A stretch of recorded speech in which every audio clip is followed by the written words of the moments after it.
After the CLAT notification came out, a lot of us were searching for the most effective plan for the last 90 days.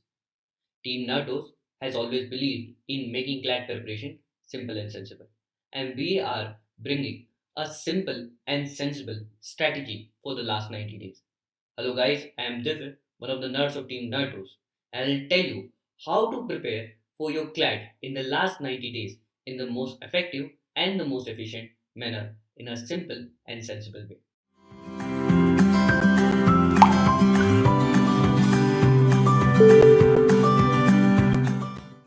हर बार की तरह इस CLAT preparation strategy को भी हमने कुछ भागों में डिवाइड करा है। हम क्लैट प्रिपरेशन की जर्नी में चार चीजें करते हैं। एक सक्सेसफुल क्लैट एस्पिरेंट इन चार चीजों को तो डेफिनेटली करता है। He completes the syllabus, he practices a lot of question, he revises his concepts and he works on the weaknesses. हमारा जो ये प्रिपरेशन प्लान है इन चारों चीजों का ध्यान रखता है, इन चारों चीजों पर काम करता है। तो देखिए, सबसे पहले बात करेंगे हम कंप्लीटिंग द सिलेबस पे। जब भी क्लैट सिलेबस को कंप्लीट करने की बात होती है तो एक डाउट जो सब बच्चों के मन में होता है कि क्लैट का आखिर सिलेबस क्या है। तो इस चीज को सिंप्लीफाई करने के लिए और ताकि आपको दर दर ना भटकना पड़े, ये आइडेंटिफाई करने के लिए कि क्लैट का एग्जैक्ट सिलेबस क्या है, we have prepared at Nurdoz a CLAT syllabus sheet. इस क्लैट सिलेबस शीट में we have mentioned every single topic that you need to study for CLAT.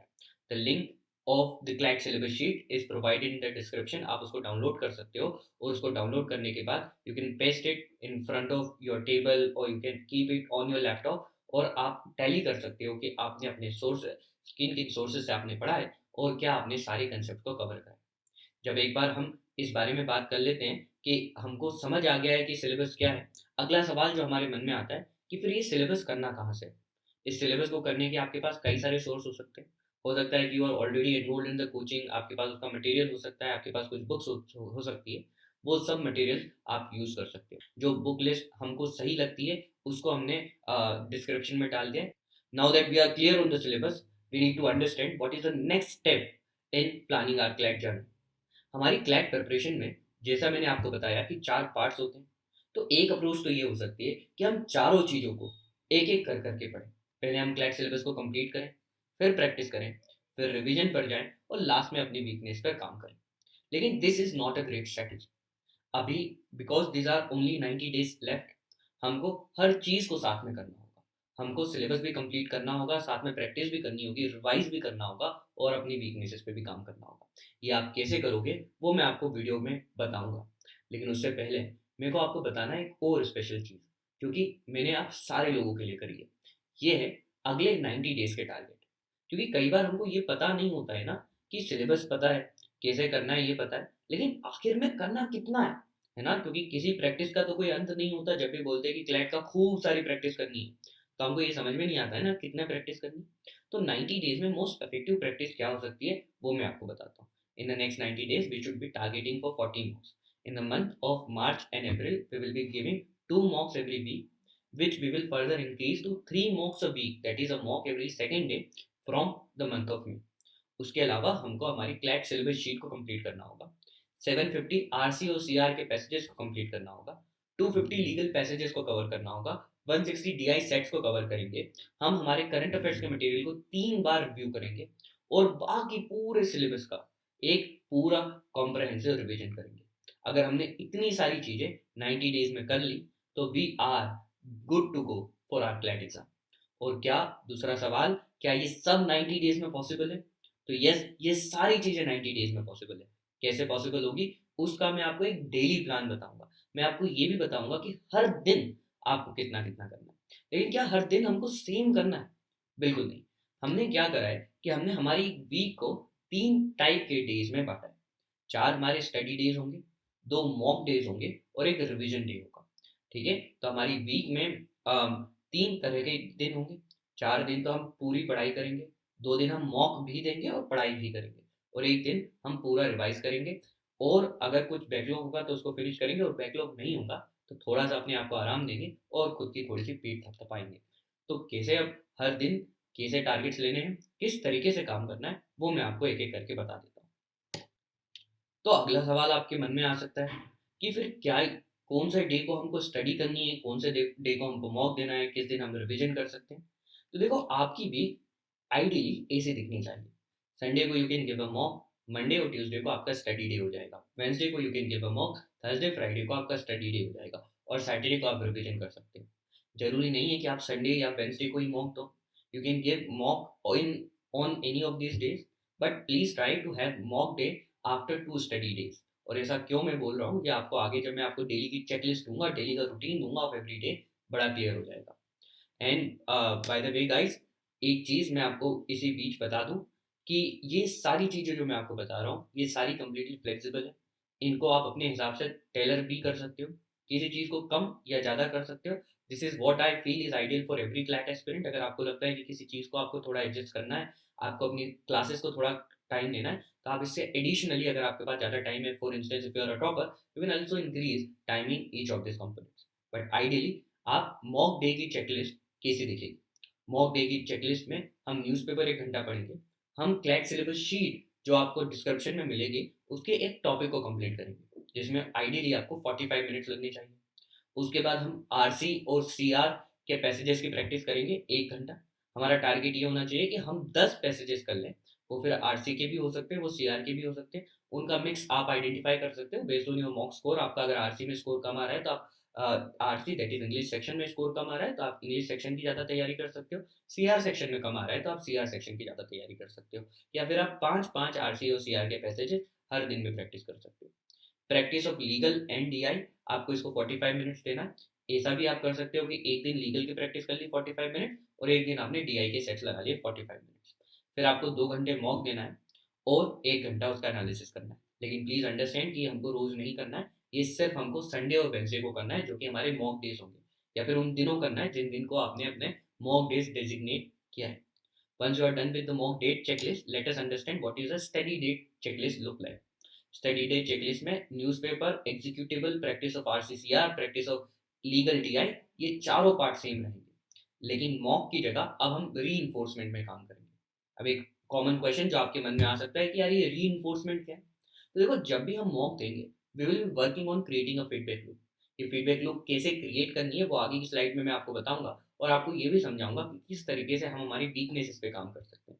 But अभी के लिए हमको इतना समझना है कि जब भी हम मॉक देंगे, हमको कुछ 5 टॉपिक्स आइडेंटिफाई करना है। वो 5 पेन पॉइंट्स आइडेंटिफाई करना है, जिस पे अगर हमने काम किया होता, तो हम बहुत अच्छे से उन चीज़ों को स्टडी कर पाते, बहुत अच्छे से उस मॉक में हाई मार्क्स अचीव कर पाते।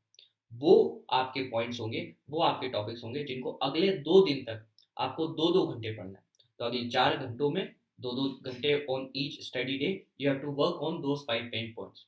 अब ये जो पेन पॉइंट्स होंगे, हर बच्चे के लिए अलग होंगे, तो this strategy becomes personalised in this way.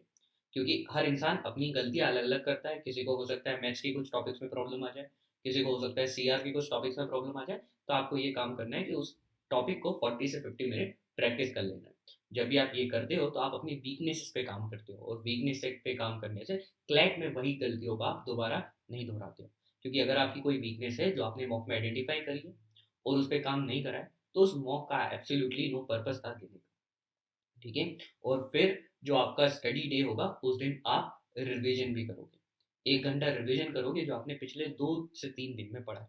क्योंकि हमको कॉन्स्टेंटली रिवाइज करना है, कॉन्स्टेंटली हमारा सीए रिवाइज करना है मेनली, और सीए के अलावा दूसरे सब्जेक्ट को भी रिवाइज करते रहना है। तो हर दिन आपको 1 घंटा निकालना है ऑन स्टडी डेज, कि आप पुराना जितना भी आपने पढ़ा है, जो भी एग्जीक्यूटिबल आपने पढ़े, न्यूज़पेपर में जो इंपॉर्टेंट चीज़ें आपने पढ़ी है, या कहीं और से कोई सीए के नोट्स आप कर रहे हो, तो उनको प्लीज़ 1 घंटा निकालो रिवाइज़ करने के लिए। हर स्टडी डे पे आपको ये करना होगा। फिर आता है revision day checklist. Revision day checklist में न्यूज़पेपर पढ़ना पड़ेगा। देखो, न्यूज़पेपर हर दिन आपको पढ़ना है। क्लैट में कोई ऐसा दिन नहीं होगा except for the day of CLAT जिस दिन आप न्यूज़पेपर नहीं पढ़ोगे। In fact you should be reading your newspaper till the 18th of June. हाँ, हो सकता है 18th of June, 17th of June, या शायद 15th ऑफ जून का भी कोई टॉपिक आपको क्लैट में करंट अफेयर्स के कारण ना आए, but newspaper develops a great reading habit, और ये reading habit comes very handy in your CLAT preparation. Revision day वाले दिन भी आप एक एग्जीक्यूटिवल करोगे, और 1 घंटा अब आप दोगे specifically for your CA revision. CA revision को आप 1 घंटा पूरा प्रॉपर्ली दोगे। उसके बाद आप अपने एग्जीक्यूटिवल्स को रिवाइज करोगे, जो आपने पूरे वीक में करा है उसको 1 घंटा दोगे। और हो सकता है कि पूरे 1 सप्ताह में आपने कुछ बैकलॉग इकट्ठे कर लिए हों, कुछ दिन हो सकते हैं मॉक डे में आप उतनी ज़्यादा पढ़ाई नहीं कर पाए हो, या हो सकता है कि किसी स्टडी डे को आप उतनी पढ़ाई नहीं कर पाए हो। तो वो सारे बैकलॉग आपको कवर करने हैं। अगर आपके पास कोई बैकलॉग नहीं है तो you can give yourself some holiday. उस दिन 3 घंटा 45 मिनट पढ़ने के बाद आपकी छुट्टी हो जाएगी। बाकी दोनों दिन हमको लगता है कि 6.5 hours is an optimum time that you can study. Again, I'll repeat that if you are a topper or if you have more time and if your classes are taking more time, you can devote this extra amount of time to your classes. आपका executable हो सकता है आपकी class देखने से cover हो जाए, हो सकता है कि आपका रिवीजन किसी करंट अफेयर्स की क्लास से रिवाइज हो रहा हो, तो वो सब आप इसमें काउंट कर सकते हो। साथ ही में अगर आपके पास एक्स्ट्रा टाइम है तो एक्स्ट्रा टाइम देने से कुछ भी बिगड़ नहीं जाता है, but you will have to ensure कि इतना टाइम तो अगर आप ड्रॉपर हो स्पेसिफिकली तो आप इतना दे रहे हो। हाँ, अगर आप 12 बोर्ड्स में हो तो मैं एक सेपरेट वीडियो बनाऊंगा इस बात पर कि आपको अपनी 12 बोर्ड्स को और क्लैट को साथ में मैनेज कैसे करना है और कैसे इसमें हम इस स्ट्रैटेजी में थोड़े बहुत एडजस्टमेंट डाल सकते हैं for specifically the days you are preparing also for your board exams. But if you are not if you do not have 12 board का pressure on you, please ensure कि ये स्टडी चेकलिस्ट आप follow कर रहे हो every day, and this is absolutely essential if you want to crack CLAT in the next 90 days। I'm not sugarcoating things for you guys.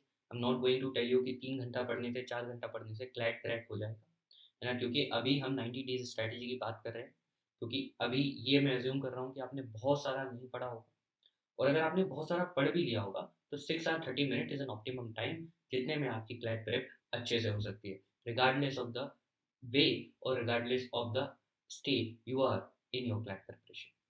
अब last में बात करेंगे कि जो हमने बात करी थी कि वो 2 रीइंफोर्समेंट के टॉपिक आएँगे, वो कहाँ से आएँगे, है ना? तो 2 रीइंफोर्समेंट के टॉपिक हमारे एक फीडबैक लूप से आएँगे। इन फीडबैक लूप्स को हमको कैसे डिज़ाइन करना है? तो सबसे पहले कुछ चीज़ें हमको इंश्योर करनी है कि हमको मॉक्स को सिंसियरली देना है। ये डायलॉग मैंने आपको पहले भी बताया था, आज फिर बता रहा हूँ कि अगर आपने अपने मॉक्स को क्लैट की तरह दे दिया, तो क्लैट आपको आपके मॉक्स की तरह लगेगी, और ये सच भी है। जिन लोगों ने मॉक्स को बड़ा सिंसियरली दिया था, सीरियसली दिया था, जब उनसे उनके क्लैट एक्सपीरियंस को पूछा जाता है, तो they say that CLAT felt to them just like another mock.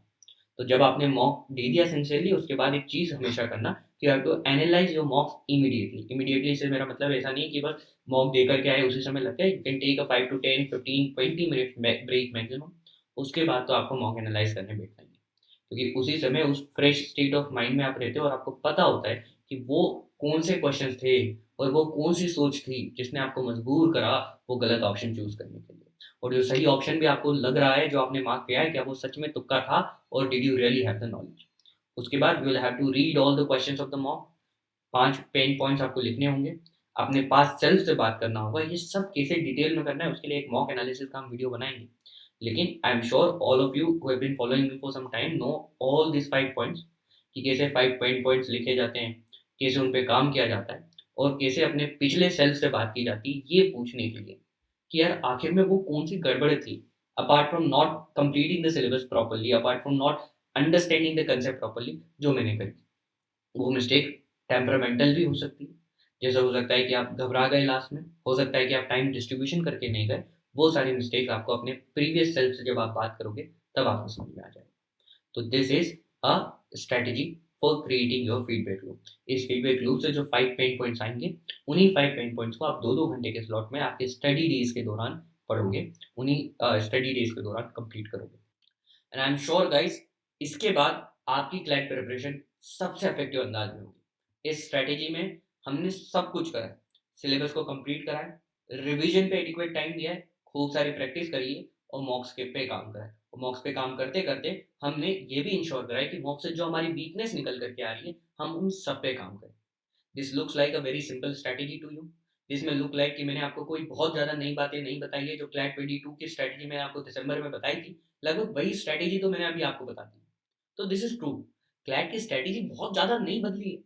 CLAT अब एकदम से नया एग्जाम नहीं हो गया है कि मैं आपको नए पॉइंट्स बना दूं या नए लोगों को वीडियो दिखाने के लिए बहुत सारी नई बातें करूं। चीज़ें वही हैं, चीज़ें सेम हैं, और चीज़ें जितनी सिंपल एंड सेंसिबल रखी जाए उतनी ही सही है। आई एम श्योर इस वीडियो को देखने के बाद आपको काफ़ी क्लैरिटी मिली हो और योर क्लैट प्रिपरेशन। अगर इसके बावजूद भी आपको कोई डाउट रहता है, आपको सिलेबस शीट डाउनलोड करनी है, आपको रैंक बूस्टिंग इनिशिएटिव्स का पार्ट बनना है, तो you can join me on the Telegram channel. Telegram channel की लिंक डिस्क्रिप्शन में, आप इस यूट्यूब वीडियो पर कमेंट भी डाल सकते हो, my team will definitely reply to it.